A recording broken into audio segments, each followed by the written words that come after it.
කාලයක් එහෙ ඉඳ සිද්ධ වුණානේ. ඒ හිටපු ටික දවසට මන් ටිකක් මහත් වෙලා වගේ නේද බබෝ?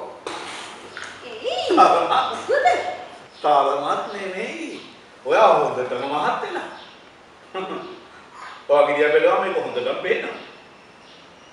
ඉතින් අනේ නාට්‍ය පුහුණු වීම ටිකයි දර්ශන වාර කීපයක් යරින්න ඇඟපත වෙහෙසලා වෙන කිසිම වැඩක් අපි කළේ නෑනේ.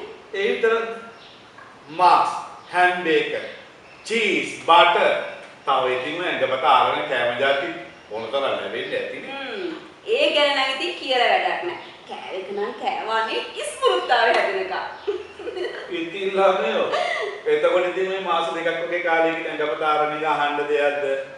ආ? මොකද අනේ? ඔයා කෝචෝ කිනාවකුත් ඉදි දාගෙන කැත විදිහට මගේ දිහා බලන්නේ. ඇයි අනේ? මම මේ විදිහට මහත් වෙලා ලස්සනට ඉන්නකොට ඔයා සතුටු වෙන්නේ නැහැ. ඔව් සතුටු වෙන්න දෙන්න. ඔයාගේ ඇඟ පිරෙනවා වගේම ඔය මොළෙත් පිරিলা තිබ්බා. අනේ මේ මම බීලා ඉවර ඕනේ නැහැ. බීලා ඉවර නෑ.